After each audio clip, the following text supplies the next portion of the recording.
नमस्कार। Good evening प्यारे साथियों, कैसे हैं आप सभी। उम्मीद करती हूँ सभी प्यारे साथी एकदम मस्त शानदार जिंदाबाद जबरदस्त होंगे। मैं वर्षा आप सभी का स्वागत करती हूँ आपके अपने प्यारे परिवार रोजगार विद अंकित एप्लीकेशन पर। तो प्यारे साथियों, कैप्सूल क्रैश कोर्स की शुरुआत आपके हुई है 25 नवंबर से और हम इसमें कर रहे हैं आपके पूरे हिंदी के सिलेबस का रिवीजन। तो अभी हम गद्य खंड पर हैं और गद्य खंड के 4 चैप्टर का रिवीजन हमने कर लिया है। अब बारी है लास्ट के 2 चैप्टर का रिवीजन करने की। आज हम उसका माइंड मैप से रिवीजन करेंगे, कल हम उसके गद्यांश आधारित प्रश्नोत्तरों को देख रहे होंगे।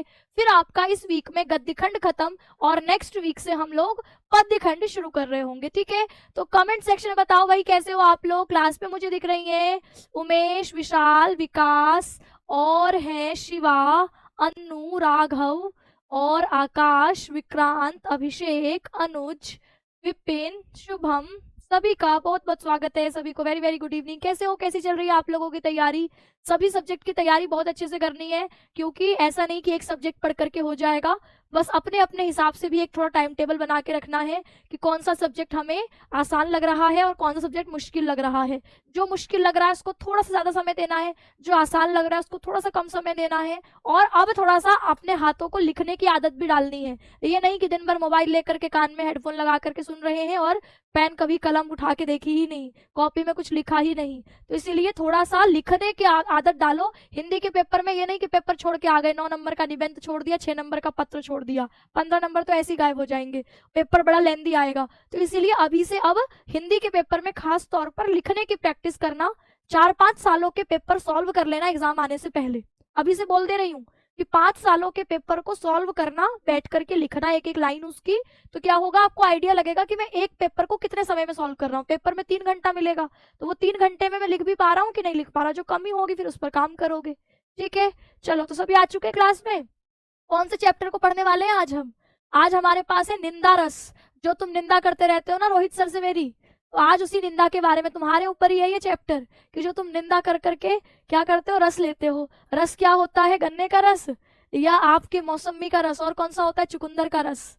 वो वाला रस है ये नहीं, ये रस है आनंद। कि निंदा में एक तरीके का आनंद है। जब हम किसी की बुराई करते हैं, जब हम किसी के बारे में बुरा बोलते हैं, जब हम किसी की चुगली करते हैं, तो हमें अंदर से अच्छा लग रहा होता है, वाह हमने कितना बड़ा काम कर दिया, है ना। मन में खुशी होती है और सामने वाला भी हमारी हाँ में हाँ मिला रहा हो, फिर तो ये निंदा का जो रस है वो दुगना हो जाता है और ज्यादा मजा आता है। उससे दोस्ती और गहरी हो जाती है जिससे ज्यादा चुगलियां होती हैं। तो आपका हमेशा बेस्ट फ्रेंड वही होगा जिससे सबसे ज्यादा चुगलियां आप करते हो, जिसके साथ बाकी लोगों की जमकर निंदा करते हो। वही आपका क्या बन जाता है, वही आपका बेस्ट फ्रेंड बन जाता है।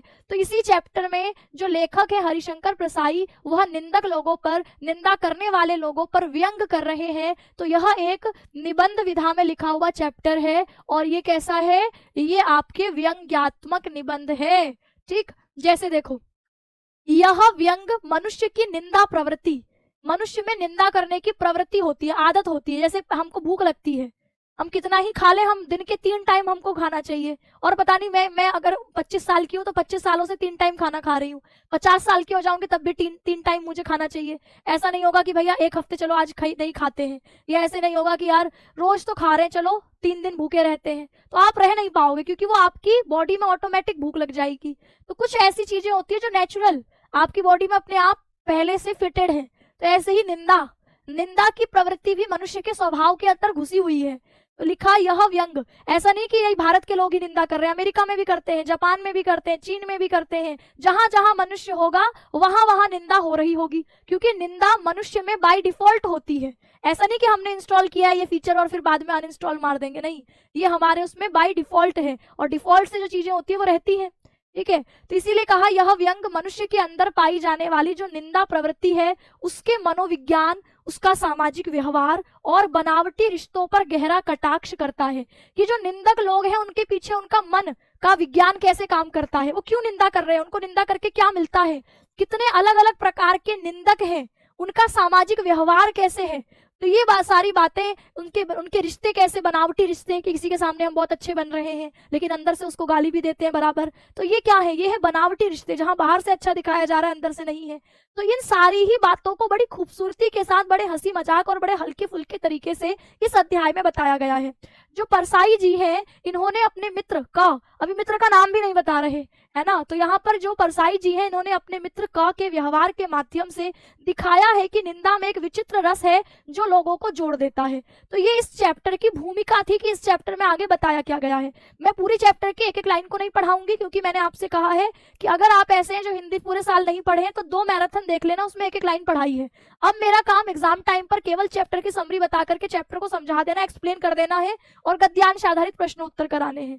तो यहाँ पर अब मैं चैप्टर की केवल समरी की पॉइंट्स पर चर्चा कर रही हूँ, जिसको समझने के बाद आपको चैप्टर समझ में आ जाता है। तो आप खुद से चैप्टर पढ़ेंगे इसके बाद, तो आपको समझ में आ जाएगा कौन सी लाइन का क्या अर्थ निकल रहा है।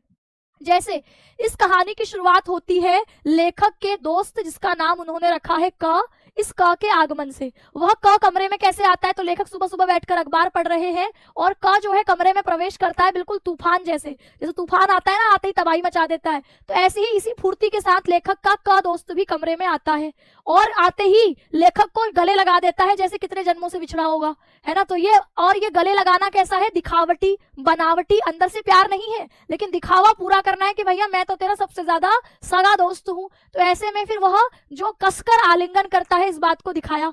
लेकिन लेखक जो है उनको पहले से पता है कि ये दोस्त मेरा बड़ा निकम्मा है ना। क्यों पता है, क्योंकि उनको कल रात ही फोन आया था कि ये तीसरे बंदे के पास जाकर के इनकी बुराई कर रहा था। तो लेखक को सब पता है। अब वो उससे कहते भी नहीं है, लड़ने भी नहीं लगते कि तू कल तो उससे बुराई कर रहा था, अभी आके मेरे को गले लगा रहा है, ऐसा भी कुछ नहीं है। वह उससे गले तो मिलते हैं, लेकिन वो गले मिलना केवल बाहरी दिखावा है। जैसे हम पुतले को आगे बढ़ा दे गले मिलने के लिए, मन से मुझे पता है कि ये बहुत दुष्ट है, ये मेरा अपना नहीं है, लेकिन बाहर से बस आपके औपचारिकता के लिए, फॉर्मेलिटी के लिए हम उससे हाथ मिला रहे हैं उसके गले मिलने। तो बिल्कुल जैसे धृतराष्ट्र जो है, धृतराष्ट्र ने भीम को गले लगाने, महाभारत की कहानी है कि धृतराष्ट्र भीम को गले लगाना चाहते हैं, लेकिन गले लगाने में उसको प्यार नहीं दिखा रहे, उनको गले लगा करके उसका जो बिल्कुल पूरा शरीर जो है चकनाचूर कर देना चाहते हैं। इसीलिए कृष्ण ने इशारे से उनको कहा कि भैया पुतला आगे बढ़ा दो, और जब पुतला आगे बढ़ाते हैं तो पुतले का वो चकनाचूर कर देते हैं। तो बिल्कुल ऐसा ही यहाँ पर लेखक के मन में भी आता है कि अच्छा, ऐसे लोग जब गले मिले तो अपने शरीर रूपी पुतले को आगे करना चाहिए, मन को पीछे निकाल देना चाहिए। इसीलिए लेखक थोड़ा, गले तो मिलते हैं लेकिन उसमें मन नहीं है, प्यार नहीं है, उसमें केवल एक बाहरी शरीर, पुतला रूपी शरीर आगे बढ़ा है। ये बात बताई। अब वो बताते हैं कि मैंने ऐसा क्यों किया, तो वो कहते हैं कि मुझे मेरे मित्र ने बताया कि ये जो का निकम्मा दुष्ट दोस्त आया है, इसने गा के साथ बैठकर, गा कोई थर्ड पर्सन है, उसके साथ बैठकर लेखक की जमकर निंदा करी है। तो अब भाई कैसे गले मिलेगा लेखक इसके साथ। तो लेखक कहते हैं आज बड़ी झूठी आत्मीयता, आत्मीयता यानी अपनापन, बड़ा झूठा अपनापन दिखा रहा है। क्या कह रहा है कि सीधे गाड़ी से उतरकर तेरे पास ही आ रहा हूँ, तुझसे मिले हुए पता नहीं, आज तुझसे मिलकर ऐसा लग रहा है जैसे आत्मा का दूसरा हिस्सा तुझसे मिल लिया हो, है ना। यानी आत्मा का एक हिस्सा तेरे बिना अधूरा था, आज तुझे गले लग करके ऐसा लग रहा है मैं पूरा हो गया। ऐसी झूठी बातें कर रहा है। लेखक को तो पहले ही पता है कि ये कल रात का आ चुका है, लेकिन झूठ क्या बोल रहा है कि सीधे गाड़ी से उतरकर तेरे पास आया हूँ।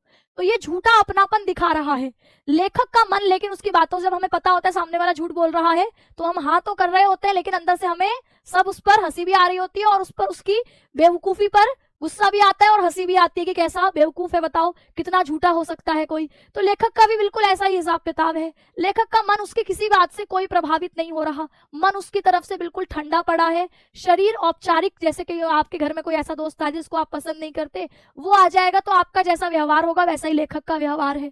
अब लेकिन धीरे धीरे बातचीत आगे बढ़ती है।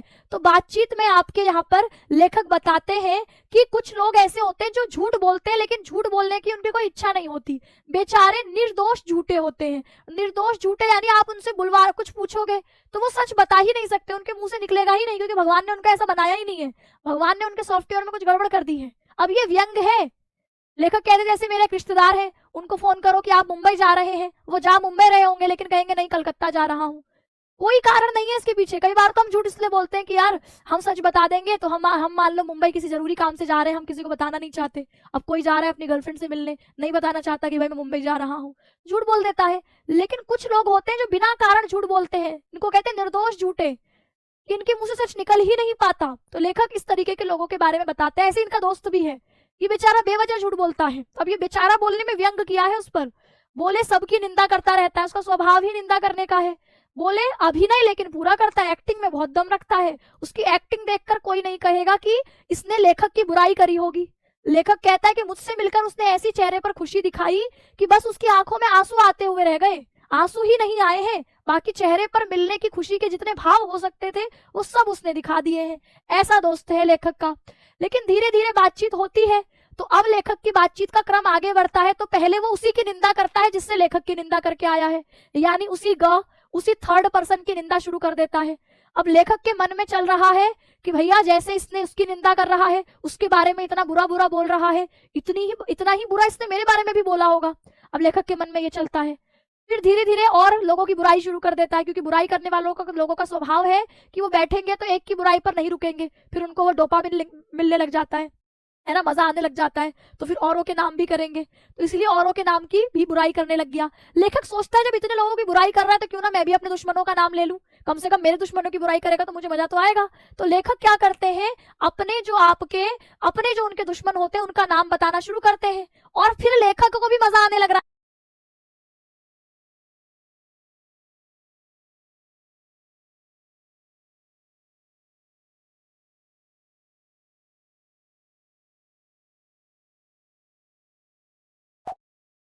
क्या करते हैं, अपने जो उनके दुश्मन होते हैं उनका नाम बताना शुरू करते हैं, और फिर लेखक को भी मजा आने लग रहा है, क्योंकि अब लेखक के दुश्मनों की बुराई हो रही है। इस प्रकार जैसे लकड़ी कटने वाली मशीन में एक एक करके लकड़ी का जो आपकी खंभा होता है आप वो डालते हो और machine cut cut cut cut cut cut काटती चली जाती है, बिल्कुल ऐसे ही लेखक एक एक नाम बोलता है, लेखक का मित्र उसके बारे में 4 बुराई करके उसको आगे, फिर अगला नाम, फिर उसकी बुराई, फिर अगला नाम, फिर उसकी बुराई, ऐसे करके ये बुराई का क्रम आगे चलता है। और लेखक भी बिल्कुल भावनाओं में बह जाता है, और अपने विरोधियों की निंदा होने पर तो बिल्कुल वह भी आनंद में डूब जाता है। और अब दोनों के बीच का जो मन का मैल था एक दूसरे के प्रति, अब एक दूसरे के प्रति का मतलब लेखक के मन में जो इस मित्र को लेकर थोड़ी सी बुरी भावना थी कि इसने मेरी बुराई करी, अब वो मिट गई। अब ये दोनों ही एक ही निंदा में आनंद ले रहे हैं, दोनों एक हो गए हैं, मानो जैसे इन दोनों की सारी भेदभाव की दीवार बीच से खत्म हो गई हो। ये बात लेखक बताते हैं। फिर कहते हैं निंदक बहुत प्रकार के हैं, जैसे कुछ होते हैं मिशनरी निंदक। जैसे मिशनरी लोग क्या होते हैं, मिशनरी लोगों का उद्देश्य है, जैसे मेरा मिशन है तुमको टॉपर बनाना, तो ऐसे कई लोगों का मिशन होता है कि भैया हम तो आज जब तक 11 लोगों की बुराई नहीं करेंगे तब तक भगवान हमसे प्रसन्न नहीं होंगे। भगवान का आशीर्वाद हमें तभी मिलेगा जब हम 11 लोगों की निंदा करें। तो वो ढूंढते रहते हैं आज किसको पकड़े, आज कहाँ मुर्गा फंसाए, है ना, आज किसकी खाल उधेड़े, आज किसके बारे में कुछ जाके बुरा बोले। तो कुछ लोग ऐसे होते हैं, यानी मिशन लेके बढ़ रहे हैं आगे। अब जो इंसान के मन में मिशन होता है ना वो बेचैन रहता है। जैसे मैं हूं, है ना, मैं आपके टीचर्स हैं, देखो आप लोगों को लगता होगा कि छुट्टी क्यों नहीं करते हैं, होली मतलब त्योहारों में भी हम लोगों ने आपको कौन सा दशहरे का मेला आता है ना, दशहरे के मेले तक में छुट्टी नहीं दी, तो आपको उस दिन बड़ा गुस्सा आ रहा होगा कि इन लोगों को पता नहीं क्या है, रोज रोज आ जाते हैं पढ़ाने, ये नहीं कि 2-4 दिन की हमको छुट्टी दे दे, सांस लेने दे हमें, हम छुट्टी करें तो हमारा कोर्स पीछे हो जाता है, ये लोग छुट्टी करें तो हम कम से कम मजे तो कर सकते हैं, ये मन में बार बार आता होगा। लेकिन हमारी मजबूरी देखो, हमारी मजबूरी ये है कि हमें कोर्स भी खत्म करना है, रिवीजन भी कराना है, मैराथन भी लेकर के आनी है। हमें लगता है अगर हम छुट्टी कर लेंगे तो हम पीछे रह जाएंगे, मेरा कोर्स पीछे रह जाएगा, मेरे बच्चे पीछे रह जाएंगे, हिंदी में नुकसान हो जाएगा, तो कोई टीचर छुट्टी नहीं करता। तो जिस भी बंदे के दिमाग में मिशन रहेगा वह दिन रात उसी के बारे में सोचता रहता है। तो कुछ निंदक होते हैं जिनका मिशन निंदा करना होता है, निंदा को फैलाना होता है। इनकी किसी से कोई द्वेष नहीं है, कोई दुश्मनी नहीं है, किसी से कोई बैर भी नहीं है। ऐसा नहीं है कि किसी से दुश्मनी तब मैं निंदा कर रही हूँ। जैसे रोहित सर मेरी निंदा करते हैं तो हम कह सकते हैं कि रोहित सर की जो है मुझसे ईर्ष्या है ना, रोहित सर मान लीजिए मुझसे जलते हैं इसीलिए मेरी निंदा कर रहे हैं। मान लीजिए अमित सर मेरी निंदा कर रहे हैं तो अमित सर मुझसे जलते हैं इसीलिए निंदा कर रहे हैं। लेकिन ये जो मिशनरी निंदक है ये किसी से जलते नहीं है, किसी से कोई दुश्मनी नहीं है, ये बेवजह निंदा करते रहते हैं। तो इसीलिए इनको कहा कि मिशनरी निंदक ऐसे होते हैं जो बिना किसी द्वेष के, बिना किसी बैर भावना के निंदा करते हैं।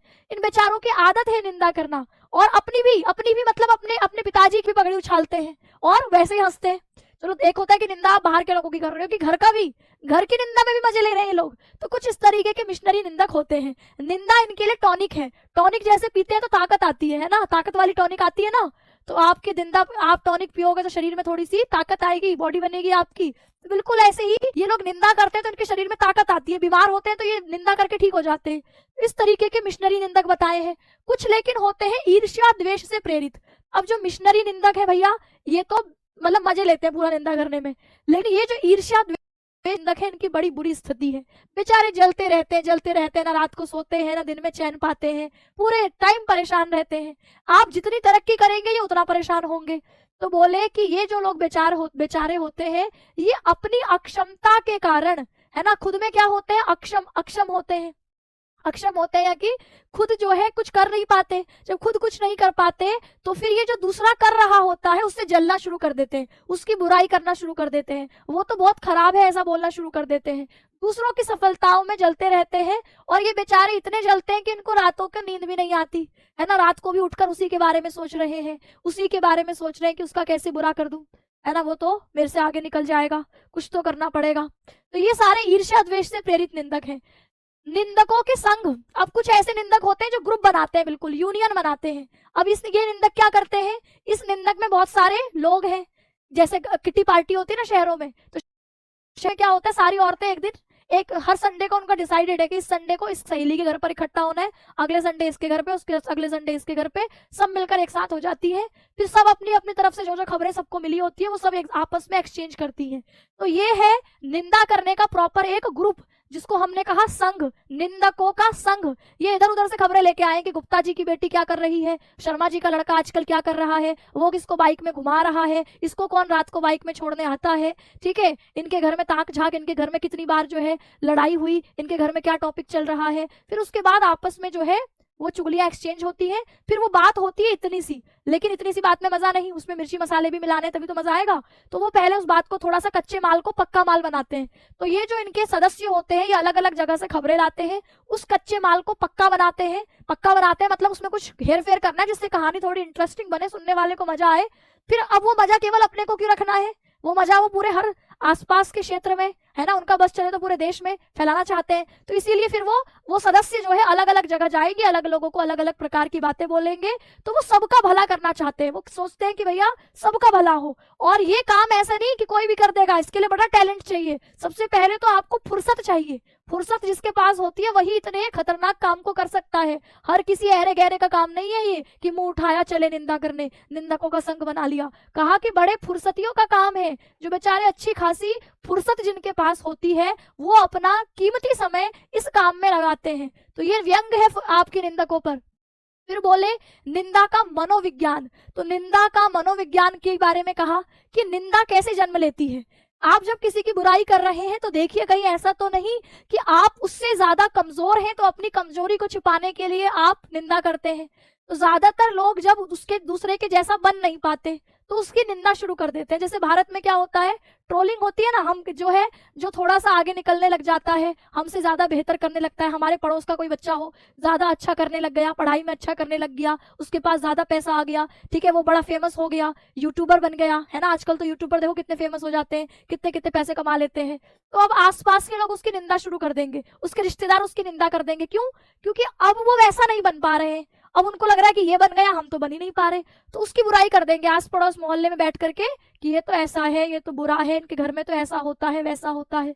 तो यानी कि जब भी कोई किसी की बुराई कर रहा है, समझ जाओ वह अंदर से अपने आप को छोटा महसूस कर रहा है, क्योंकि वो बड़ा नहीं बन पा रहा, तो वो सामने वाले की निंदा कर लेगा। तो बुराई हमेशा हीनता से, हीन भाव से जन्म लेती है। और इसमें व्यक्ति जब दूसरे की बुराई करता है तो वो अपने आप को श्रेष्ठ दिखाना चाहता है कि मैं तो ऐसा नहीं करता, अरे ये तुम्हें पता है कैसे करती है, ये वैसा है, उनका लड़का ऐसा है, उनकी लड़की ऐसी है, हमारे बच्चे तो ऐसा नहीं करते। ऐसी औरतें आपने कहीं बोलती हुई सुनी होंगी, है ना, ऐसे आदमी सुने होंगे कि हमारे बच्चे तो हमारी आंखों से डरते हैं, हम जो बोलते हैं वही करते हैं, हम अगर बोलेंगे उठ जा तो उठ जाएगा, हम बोलेंगे बैठ जा तो बैठ जाएगा, अपने बच्चों की तारीफ करेंगे। पता नहीं इनका लड़का क्या है, सर पर चढ़ा रखा है ना, माँ चिल्लाती रह जाती है पूरे दिन लेकिन सुनता नहीं है लड़का बिल्कुल। तो ये क्या है, पड़ोस वाले लड़के की बुराई करके वह अपने बच्चे को श्रेष्ठ दिखा रहे हैं। तो यानी उनके अंदर हीन भाव है जिसको छुपाने के लिए वो स्वयं को श्रेष्ठ करके दिखाना चाहते हैं। तो ये आपकी, जब आप किसी से ईर्ष्या करते हैं, जलते हैं, और जलने के बाद आप अकर्मण्य हो जाते हैं, मतलब खुद कुछ नहीं कर पा रहे, तो अकर्मण्यता है जहां पर आप खुद कुछ नहीं कर पा रहे, है ना, खुद काम ना कर पाना, खुद वैसा ना बन पाना। तो इससे आप, अब जब ऐसा होता है आपके अंदर ईर्ष्या भी है, आप उसके जैसा बनना चाह रहे हैं लेकिन बन नहीं पा रहे हैं, तो फिर आप निंदा चालू कर देंगे। तो इंद्र का उदाहरण दिया कि हमारे इंद्र भगवान है, ये जैसे ही कोई तपस्या करने लगता है तो इनको लगता है हमारी गद्दी ना छिन जाए, तो इंद्र भगवान क्या करते हैं, सुंदर सुंदर अप्सराओं को भेज देते हैं ताकि उसकी तपस्या भंग हो जाए। तो ये बेचारे सबसे ज्यादा कामचोर है, क्योंकि स्वर्ग में कुछ करना ही नहीं पड़ता, जब स्वर्ग में कुछ नहीं करना पड़ता तो बैठे रहते हैं। अब जैसे ही मनुष्य जो है वो कर्म करने वाला माना जाता है, और जब मनुष्य कर्म तपस्या करने लगता है तो इनको लगता है मेरा ले जाएगा, मेरी कुर्सी ले जाएगा, तो उसकी तपस्या भंग करने की कोशिश करते हैं। तो इंद्र का उदाहरण यहाँ पर दिया कि जैसे इंद्र जो है वह मनुष्यों से ईर्ष्या करता है, क्योंकि वो खुद तो कर्महीन है, ईर्ष्यालु है, मनुष्यों से जलता है कि मनुष्य कहीं मेरी जगह ना ले लें। और चले भोले बाबा ने आशीर्वाद दे दिया, तथास्तु, और इंद्र की गद्दी चली गई, अब इंद्र स्वर्ग का राजा कोई और बन गया। तो इसीलिए इंद्र भगवान जैसे ईर्ष्या करते हैं, ऐसे ये निंदक लोग होते हैं। तो यानी यहाँ पर लेखक बताते हैं कि लेखक भी कुछ देर इसी प्रकार की निंदा के सागर में डूब गया और निंदा का अपना मजा, निंदा का इन्होंने मजा भी लिया। बोलते हैं सूरदास ने तभी तो कहा है निंदा शब्द रसाल, कि निंदा जो है वो शब्द में ही रस पैदा कर देती है। तो निंदा के लिए और कोई रस की जरूरत नहीं है, शब्द ही यहाँ आनंद है। निंदा में विचित्र आनंद, एकता और तुष्टि का भाव होता है, ये इस पूरे चैप्टर में दिखाया है।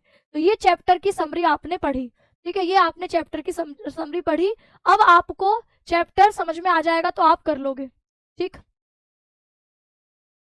मैम हंसी आ रही है, हंस लो भैया, हंसी आ रही है तो हंसना माना थोड़ी है। देखिए, तो जो भी कोई निंदा करेगा तो समझ जाइए कहीं ना कहीं वो कैसा है। एक तो निंदा करके मजा आता है, वो होता है बेचारा बिना किसी शत्रु भाव के निंदा कर रहा है, क्योंकि उसका स्वभाव है। लेकिन कुछ जल करके निंदा करते हैं, जो जल करके निंदा करते हैं उनको और जलाना चाहिए, है ना, क्योंकि आप जितनी तरक्की करेंगे वह उतनी आपकी ज्यादा निंदा करेंगे, और वो जितनी ज्यादा निंदा करेंगे यानी उनको उतना ज्यादा कष्ट हो रहा है। तो जो बेवजह निंदा कर रहे हैं उनको छोड़ दो, और जो ईर्ष्या के कारण निंदा कर रहे हैं उनको और जलाओ। और वो कैसे जलेंगे, तो तुम और तरक्की करो, वो और जलेंगे, ठीक है। चलो, अब यहाँ पर इस चैप्टर का की पॉइंट्स आप लिख सकते हैं कि क का आगमन हुआ, बनावटी तरह का उसने आलिंगन किया, गले लगाया, उसने धृतराष्ट्र और भीम के पुतले की याद लेखक को आई। लेखक को पता था कि पिछली रात इसकी निंदा की है, लेखक का मन उससे अलग, सिर्फ पुतला ही आगे किया, सिर्फ बाहरी दिखावटी रूप में गले मिला। बात शुरू हुई और उसने ग की निंदा शुरू कर दी। फिर उसके बाद हर परिचित की निंदा हुई और क का निंदा कौशल। फिर क ने सोचा कि चलो फिर निंदा कौशल कर ही दिखाई रहा है तो अपने विरोधियों के नाम शुरू करा दूं। तो लेखक भी निंदा में बह गया और अब विरोधियों की, उसके दुश्मनों की निंदा उसने शुरू करवाई। अब दोनों की जब उसके दुश्मनों की निंदा शुरू हुई तो दोनों के बीच की खटास जो लेखक के मन में था कि इसने मेरी निंदा करी, वो खत्म हो गई। निंदा ऐसा है जो आपको एक कर देता है, आपको तुष्ट, संतुष्ट, खुश महसूस कराता है, और आप दोनों के बीच में भेद खत्म हो जाते। जैसे अंधेरे में आपको सब एक जैसा दिखाई देगा, उजाला होते ही समझ में आ जाएगा कि भाई ये अलग है, ये अलग है, लेकिन अंधेरे में सब एक जैसा दिख रहा होगा। तो निंदा एक ऐसा अंधेरा है जिसमें सब आपको एक ही हो जाता है, सब आपके एक मिल जाते हैं। निंदकों की किस्में बताई, मिशनरी निंदक है जो बेचारे निष्पक्ष है, निर्दोष है, ये अपने बाप की निंदा भी उसी भाव से करते हैं जैसे किसी और की करते हैं। दूसरे ईर्ष्या द्वेष से प्रेरित निंदक है जो दूसरों से जलते हैं, उनके जैसा नहीं कर पाते हैं तो उनकी निंदा शुरू कर देते हैं। कहा निंदकों का संग, ठीक है, आपके क्या है आगे, आगे कहा निंदकों के संघ की बात हुई कि कुछ होते हैं निंदकों के संघ क्या करते हैं, इधर उधर से खबरें लाते हैं और खबरें ला करके फिर उनमें थोड़ा सा गरम मसाला लगाते हैं, चटपटा बनाते हैं, फिर सबको फैलाते हैं ताकि सबका हित हो सके। और निंदा के पीछे मनोविज्ञान बताया कि निंदा हमेशा हीनता से होती है। आप तुलना करते हैं, फिर तुलना करते हैं, खुद को समझते हैं कि यार मैं तो उसके जैसा नहीं कर पा रहा, तो फिर उसको गिरा करते हैं, उसके माथे पर कुछ कलंक लगाते हैं, उसके बारे में दो चार बुरी बातें बोलते हैं, तो आपको लगता है कि अच्छा मैं उससे बढ़िया हूं फिर तो, ये बोल करके आप अपने मन को शांत कर रहे होते हैं। अकर्मण्यता, कर्महीनता ही ईर्ष्या को जन्म देती है। अंतिम अनुभूति, लेखक भी निंदा सागर में डूब गया है, इसी स्वीकारोक्ति को यहाँ पर समझाया गया है। तो निंदा में एक उचित रस है, जैसे सूरदास ने बोला है कि निंदा शब्द रसाल। तो ये चैप्टर इस प्रकार होता है खत्म। इस चैप्टर की समरी पर ही हमको चर्चा करनी थी। अब आप इस चैप्टर को खुद से पढ़ेंगे तो आपको चैप्टर समझ में आ जाएगा, ठीक है। अब देखो अगला चैप्टर है, अगला चैप्टर है हमारा हम और हमारे आदर्श। इसके लेखक बताइए कौन है। लास्ट चैप्टर है गद्य खंड का, सामान्य हिंदी के हिसाब से यह अंतिम चैप्टर है। इसके लेखक का नाम बताओ, बता रहे हैं। विलेज में ज्यादा होता है निंदा, भाई सब जगह होता है, शहरों में भी कम नहीं होती। शहरों में जो ये किट्टी पार्टी है वो निंदा का ही तो एक रूप है। सारी औरतें मिलकर के सिर्फ खाती थोड़ी है, वहां खाती है और इधर उधर की बातें भी करती हैं। तो ये किट्टी पार्टी में खाने की व्यवस्था के साथ साथ चुगली का सिस्टम तगड़ा होता है। और जो औरत नहीं जा रही होती है किट्टी पार्टी में, बाई चांस कोई एक औरत है जो बेचारी नहीं पहुंच पाई, तो उस दिन का मुद्दा वही औरत बनेगी, उसी औरत की आपकी खूब सारी बुराइयां की जाएंगी। इसलिए सारी औरतें सोचती है कि भैया किट्टी पार्टी के दिन छुट्टी नहीं होनी चाहिए, नहीं तो आज का विषय मैं ही बनूंगी। तो शहरों में भी होता है, गाँव में भी होता है, देश में भी होता है, विदेश में भी होता है, तो भारत में नहीं हो रहा, हर जगह हो रहा है। ठीक है, चलो अब आप बताएंगे इस चैप्टर के लेखक। आपने कहा ए पी जे अब्दुल कलाम। अब्दुल कलाम साहब है, जिनको हम मिसाइल मैन भी कहते हैं। तो डॉक्टर एपीजे अब्दुल कलाम के विचारों पर यह निबंध आधारित है। इसमें विशेष रूप से उन्होंने युवाओं से संवाद करने के लिए, कि वो युवाओं से ही क्यों बात करते हैं, इस उद्देश्य को दिखाया गया है। वे अपने छात्र जीवन को याद करते हुए बताते हैं कि बताओ, मैं सोचता हूँ कि रामेश्वरम जैसे छोटे द्वीप से निकलकर उन्होंने कितनी लंबी यात्रा तय करी। तो वो सोचते हैं कि क्या था जो उनको सफल करा। तो वो फिर बताते हैं कि अपने योगदान के अनुसार ही स्वयं का मूल्यांकन करना। जब मैं अपने आप का मूल्यांकन बहुत अच्छे से करती हूँ कि मुझ में क्या अच्छाइयां हैं और क्या बुराइयां हैं, तो जब हम अपना एक रियल एनालिसिस करते हैं तो फिर जो मेरी कमियां होंगी मैं उस पर काम करूंगी। जब मैं अपने आप का मूल्यांकन बहुत अच्छे से करती हूँ कि मुझ में क्या अच्छाइयां हैं और क्या बुराइयां हैं, तो जब हम अपना एक रियल एनालिसिस करते हैं तो फिर जो मेरी कमियां होंगी मैं उस पर काम करूंगी, और जो मुझ में अच्छी बातें होंगी मैं उसको और बढ़ाऊंगी। तो इससे आप धीरे धीरे सफल होते जाएंगे। लेकिन होता क्या है, हम अपने स्तर के हिसाब से अपना मूल्यांकन नहीं करते।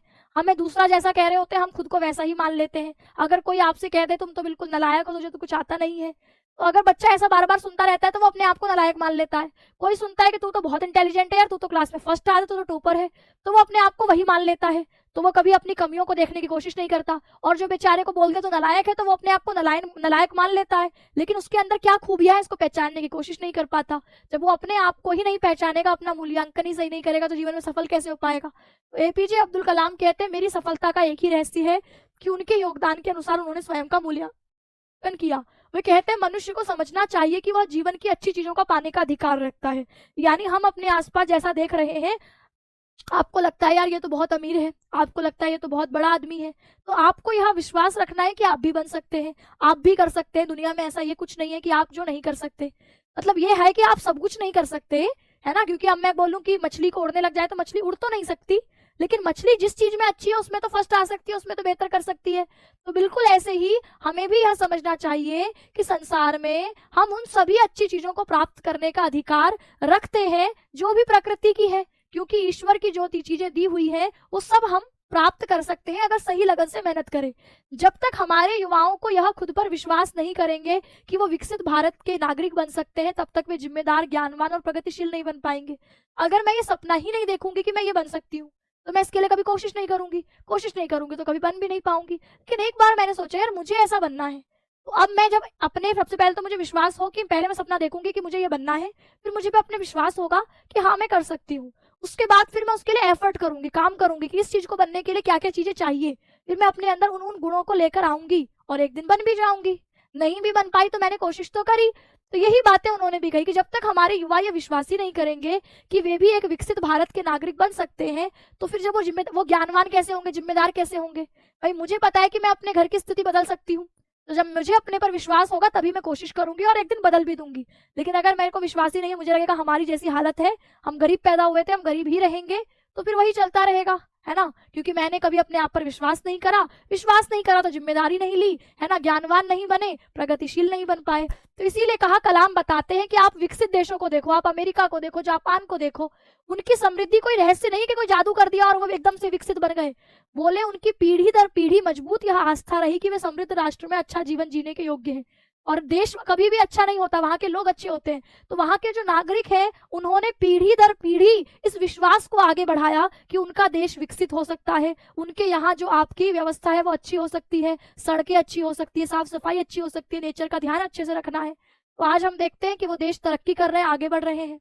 बोले इसी विश्वास ने वास्तविकता को बदल दिया। तो जैसे हम और देशों को देखते हैं कि वो देश हमसे ज्यादा विकसित है, हमारा सपना होता है वहां जाना।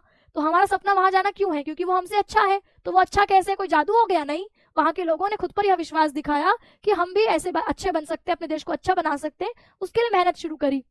लेखक भी यह बताते हैं कि समृद्धि, एक बात तो इन्होंने ये वाली बताई, फिर बोलते हैं समृद्धि और आध्यात्म एक दूसरे के विरोधी नहीं है। हमें लगता है जो व्यक्ति समृद्ध होगा, जैसे हम ये मान के चले कि कोई आत्मा की बातें करे कि हमें तो आपके कम से कम में जीवन जीना चाहिए, है ना, बिल्कुल झोला पकड़ के रहना चाहिए, मतलब बहुत ज्यादा पैसा नहीं होना चाहिए, हमारे पास बहुत बड़ा घर नहीं होना चाहिए, गाड़ी नहीं होनी चाहिए। तो कि कुछ लोग कहते हैं ऐसा नहीं होना चाहिए, है ना। यानी हमें समृद्ध नहीं होना चाहिए, हमें केवल क्या लेकर आए थे जगत में, क्या लेकर जाएंगे, 2 दिन की जिंदगी 2 दिन का मेला, ये वाली विचारधारा है। भैया जीवन क्या है, छोटा सा जीवन है, हम कुछ भी लेके नहीं आए थे, कुछ भी लेके नहीं जाना है, तो क्यों फालतू में कमाना और आपके अच्छा करना। अब ये लोग क्या होंगे, ये लोग हमेशा कम से कम चीजों में गुजारा करेंगे और कभी आगे भी नहीं बढ़ पाएंगे। जैसे मान लो कोई घर है, वो घर के सारे लोगों का मानना है कि बड़ा घर नहीं, 1 कमरा है हमारे पास, 1 कमरे में हम 7-8 लोग रहते हैं, काफी है, 7-8 लोगों का गुजारा हो रहा है, तो वो कभी बड़े घर की सोचेंगे नहीं, बड़ा घर बनेगा भी नहीं। ठीक है, तो अब दूसरे हैं, दूसरे लोगों को, समृद्ध लोगों की सोच क्या है, समृद्ध लोगों के पास 8 लोग हैं, 8 कमरे हैं, अब वो सोचते हैं 8 कमरे कुछ कम है, चलो इसको बढ़ाते हैं, 16 कर देते हैं, 16 कमरे बन जाते हैं, तो सोचते हैं चलो थोड़ा और बढ़ाते हैं, 32 कर देते हैं। तो अब ये जो समृद्धि वाले लोग हैं ये आगे बढ़ने भागने में रहेंगे, और जो ये आध्यात्म वाले लोग हैं ये कम से कम में करके इनकी स्थिति बद से बदतर होती जाएगी, और ये सिर्फ एक ही रेस में अंधे होके दौड़ते जाएंगे। तो दोनों पे भागे जाना, कि खूब पैसे के पीछे भागना या खूब बिल्कुल ही कंगाल हो जाना, ये दोनों ही बातें कैसी हैं, विरोधी बातें हैं।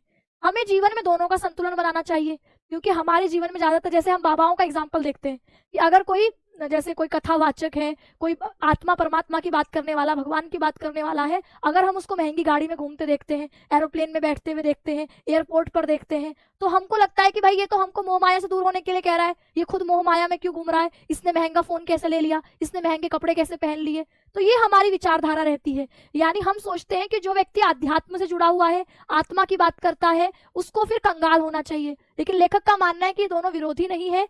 वे स्वयं लेखक, अब एपीजे अब्दुल कलाम साहब खूब बहुत सादगीपूर्ण जीवन जीते हैं, फिर भी वो समृद्धि को महत्वपूर्ण मानते हैं, क्योंकि समृद्धि आपको सुरक्षा देती है, आत्मविश्वास देती है। आपके घर में कल के दिन कुछ बुरी चीज हो गई, कुछ बुरा हादसा हो गया, तो उस वक्त आपकी आत्मा परमात्मा ज्ञान विज्ञान की सारी बातें कि हमें क्या लेकर आए थे, क्या लेकर जाएंगे, कोई बात नहीं, जो ईश्वर की इच्छा सब कुछ होता है, ये कहने वाले भी आपको परेशान, रोते बिलखते, हॉस्पिटल में धक्के खाते कि हमारा किसी अच्छी हॉस्पिटल में इलाज करा दो, ऐसा करते हुए दिख जाएंगे। तो उस वक्त आपके अंदर अगर समृद्धि होगी, आपने तो कुछ आपने बचत करके रखी होगी, कुछ पैसे आपके पास होंगे, क्योंकि जीवन जीने के लिए पैसे की बहुत जरूरत होती है, तो आप अपने अंदर सुरक्षित और आत्मविश्वास महसूस करेंगे, और आप अपने आप को स्वतंत्र भी महसूस कर पाएंगे। तो बोले प्रकृति भी कभी आधे मन से काम नहीं करती। प्रकृति को देखो, फूलों की बहार आती है तो ऐसा नहीं कि थोड़े फूल खिला के छोड़ देती है, आपको पूरा मौसम, वसंत आता है तो हर पेड़ में, हर पौधे में आपको फूल खिले हुए दिखते हैं।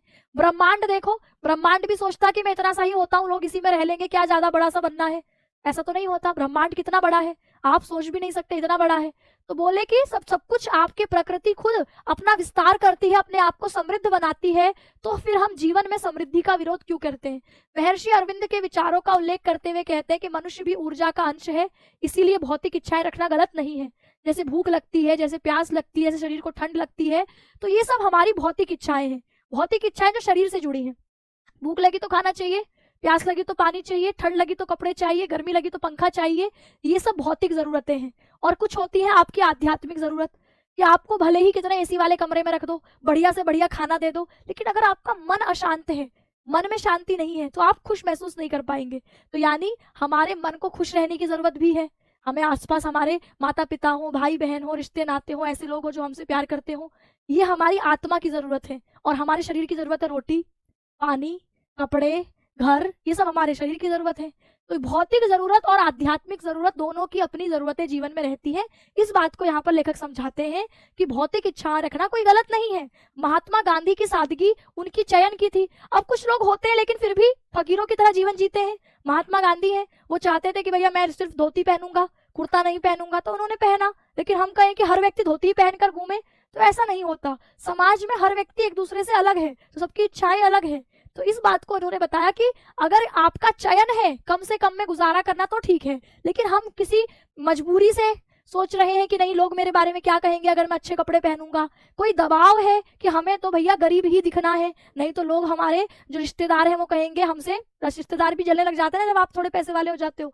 इसीलिए कहा कि अगर आप दबाव में अपने आप को कम दिखा रहे हो, गरीब दिखा रहे हो, तो फिर ये गलत है।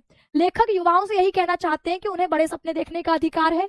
सुख सुविधाओं से भरे संसार की कल्पना करना कोई गलत नहीं, बशर्ते यह उनकी आत्मा की पुकार हो। अगर आपको अंदर से लगता है कि मुझे ये चाहिए, मुझे ये कपड़ा चाहिए, तो आप ले सकते हो, उसमें कोई ये नहीं है कि भाई मैं इतना महंगा कपड़ा क्यों लूंगा, बशर्ते आपको मेहनत करनी पड़ेगी उतना महंगा कपड़ा पहनने के लिए। आपको चाहिए मुझे वो गाड़ी चाहिए, बहुत महंगी है, तो आप मेहनत करो उसके लिए सही रास्ते से, यानी कि गलत जुआ हुआ खेल रहे हैं, है ना, कोई गलत आपके कहीं से पैसे आ गए हैं, आप मुझे वो गाड़ी लेनी है, चोरी करता हूँ चलो ये गाड़ी चाहिए, नहीं। अगर आप सही रास्ते से मेहनत करके उस गाड़ी की इच्छा रखते हैं तो आप उसको ले सकते हैं। तो यही बोला कि अगर आपकी आत्मा की पुकार हो तो आपको यह कोई भी चीज गलत नहीं है, दिखावे या दबाव का परिणाम। ऐसा ना हो कि दिखावे के चक्कर में, या कि दिखावा करना है कि आपकी सोसाइटी में माना जाता है कि जिसके पास गाड़ी है वही अमीर है, तो आप भी सोच लेंगे गाड़ी ले लो, या आप जो है दबाव में ले रहे हैं, तो ये सब चीजें गलत है। लेकिन अगर आपके अंदर से आता है कि मुझे वो चाहिए तो आप वो कर सकते हैं। बोले अंत में यही संदेश है कि जो भी काम करना है उसको मन से करना है, अपनी आत्मा को अभिव्यक्ति देनी है, तभी आप अपने आसपास प्रेम, ऊर्जा और खुशियां बांट सकेंगे। तो जब हम अंदर से खुश रहेंगे, जो मेरी इच्छा है, अब घर वाले कह रहे थे कि बेटा इंजीनियर बनना है, लेकिन लड़का चाहता था कि वो फोटोग्राफर बने, तो अब भले ही वो घर वालों के दबाव में आकर फोटोग्राफर बन जाएगा, लेकिन वो पूरे जीवन भर खुश नहीं रहेगा, क्योंकि उसने जो वो नहीं किया जो उसके अंदर से आ रहा था। तो हमें अपना जीवन ऐसा जीना चाहिए जैसा मेरे अंदर से इच्छा है। किसी बाहरी दबाव के कारण अगर मैं अपना जीवन जीऊंगी तो मैं कभी अंदर से खुश नहीं रहूंगी। तो लेखक अंत में यही कहना चाहते हैं कि आपको जो भी काम करना हो तो वो अपने मन से करें, जो आपके मन से आ रहा हो वो करें, आपकी आत्मा, अंतरात्मा आपसे जो कहती है उसको करें, तभी आप खुश रहेंगे, आसपास भी लोगों को खुश रखेंगे, उनसे भी प्रेम कर पाएंगे, क्योंकि आपने खुद से प्रेम किया, आपने अपने मन को, जो आपका मन कह रहा था वो किया। तो जब आप खुद से प्रेम करते हैं तो आसपास के लोगों से प्रेम करते हैं, आसपास एक पॉजिटिव ऊर्जा बिखेरते हैं, खुशियां बिखेरते हैं। इसी बात को इस चैप्टर में बताया है। तो यहाँ चैप्टर में युवा और लेखक का उद्देश्य, लेखक विशेष रूप से युवाओं से ही मिलने को बताते हैं कि वो युवाओं से ही क्यों मिलते हैं। कारण है कि उनकी ऊर्जा, सपने और संभावनाओं को समझना, कि आजकल के लोगों, जो युवा हैं, उनकी क्या ऊर्जा है, मतलब वो क्या सोचते हैं, उनके सपने क्या हैं, वो क्या बन सकते हैं, इनका उनको विश्वास कराना कि वो भी एक छोटे से गाँव में ही है, मछुआरे के बेटे हैं, लेकिन उन्होंने अपने जीवन में कितना बड़ा पद हासिल किया। तो जब वो लोगों से मिलते हैं तो उनको युवाओं से बोलते हैं कि भाई तुम भी कर सकते हो, जब मैं कर सकता हूँ तो तुम भी कर सकते हो, सपने तो देखो कम से कम। इसलिए वो इनको सही दिशा देने के लिए युवा पीढ़ी से मिलते हैं। लेखक अपने छात्र जीवन की तरफ बढ़ते हैं कि रामेश्वरम से मिसाइल मैन बनने की, राष्ट्रपति बनने की यात्रा कितनी लंबी रही। कभी उन्होंने छोटे से गांव में अखबार बेचते हुए साइकिल पर क्या सोचा था कि वो यहाँ तक पहुंच जाएंगे। तो वो यही बात बताते हैं कि क्या था कि वो पहुंच गए। तो बताते हैं कि उन्होंने अपने योगदान के अनुसार स्वयं का मूल्यांकन किया, खूब मेहनत करी, अपने पर आत्मविश्वास रखा, तो सफलता उनकी हो गई।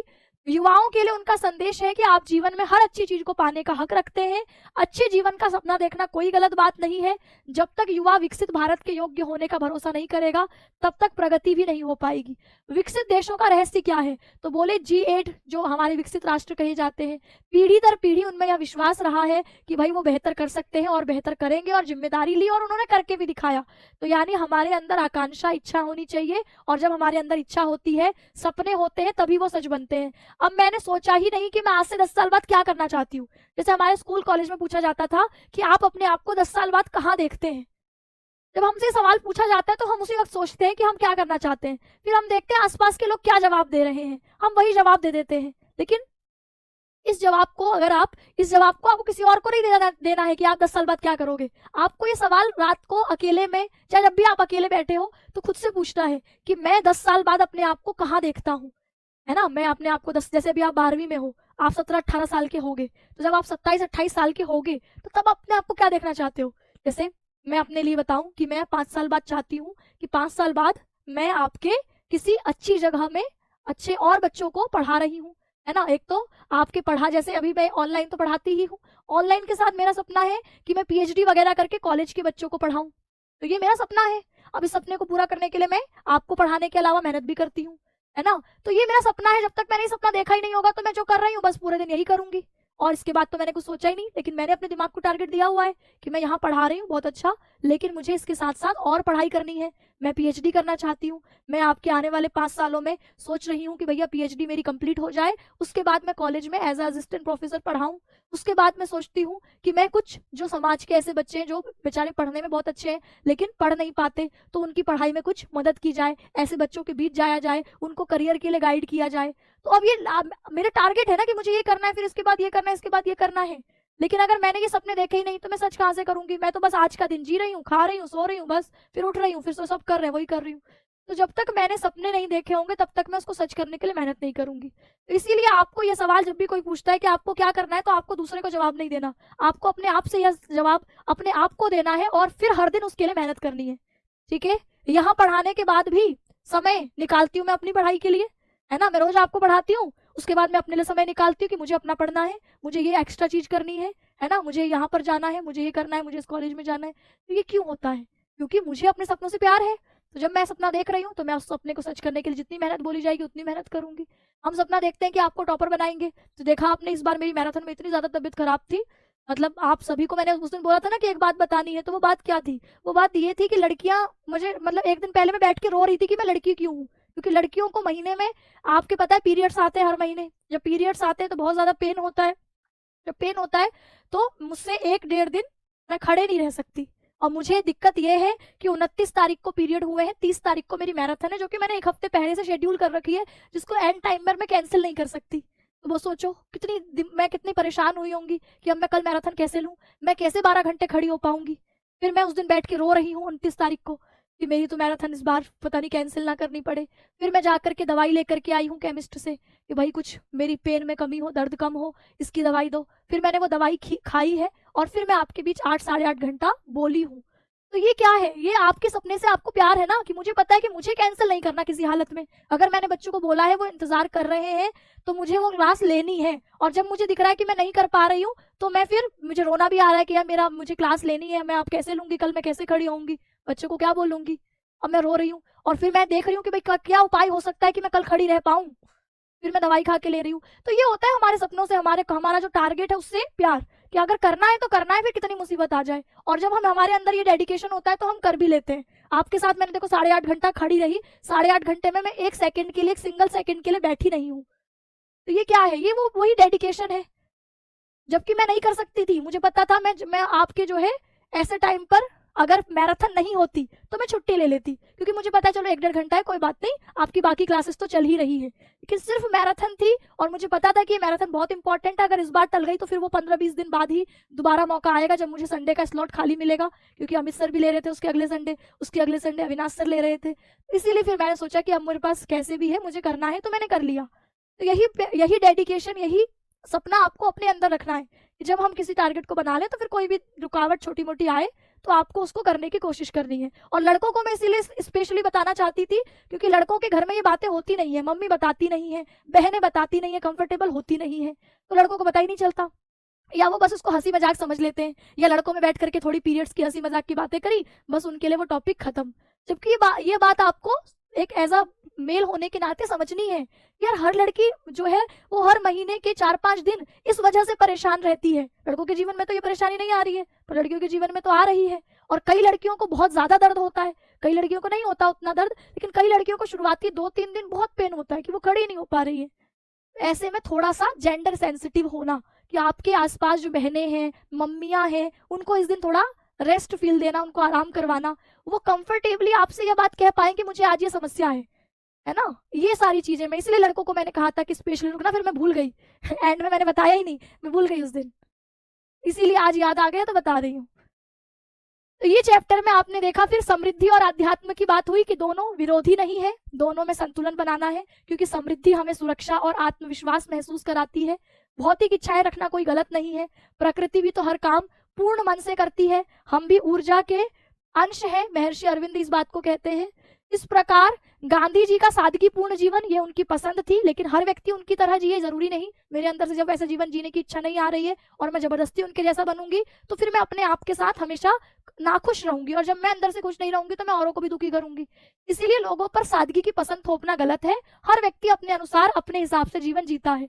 लेखक का युवाओं से जुड़ना, उनके सपनों को समझना, उन्हें प्रेरित करना, ये सुविधापूर्ण जीवन जीने का सपना सही है। स्वर्णिम भविष्य के लिए कार्य करना, अंतिम संदेश की हर काम को दिल से करें, आत्मा को अभिव्यक्ति दे, प्रेम और खुशियां और ऊर्जा इससे फैलती है। तो ये आपके ओवरऑल चैप्टर था, ठीक है। 2 चैप्टर हमने इसमें कंप्लीट किए। कल मैं आपको इसी चैप्टर्स के गद्यांश आधारित प्रश्नोत्तर कराऊंगी, और उसके बाद फिर हम लोग मंडे से गद्यांश आधारित जो प्रश्नोत्तर होंगे इन दोनों चैप्टर के, वो कल हम करेंगे। और उसके बाद मंडे से पद्य खंड में हम एक दिन में 2 नहीं कर पाएंगे, वहां तो एक ही हो पाएगा कि एक दिन मैं पवनदूती का समझा रही हूँ, अगले दिन उसके पद्यांश आधारित प्रश्नोत्तर, ऐसे ऐसे करते हुए हम लोग पद्य खंड को कंप्लीट कर रहे होंगे। पद्य खंड के रिवीजन के बाद फिर जो और बाकी टॉपिक रह जाएंगे उनका रिवीजन होगा। आज दोनों चैप्टर कराए हैं, जिन्होंने हिंदी में ये चैप्टर एक बार भी नहीं पढ़े वो कृपया आज इन चैप्टर को जो मैंने समरी बताई है उसके बाद एक बार चैप्टर की रीडिंग खुद से कर लें, फिर गद्यांश आधारित प्रश्नोत्तर करेंगे तो मजा आएगा। लेकिन अगर आपने एक बार भी चैप्टर ही नहीं पढ़ा तो आपको ये की पॉइंट्स, माइंड मैप कुछ समझ में नहीं आएगा, आपको लगेगा क्या बात चल रही है। तो थोड़ा चैप्टर का रेफरेंस होना आपके पास जरूरी है। ठीक, तो इसके लिए आज इस सेशन को मैं यही विराम देती हूँ। सभी को नमस्कार, धन्यवाद।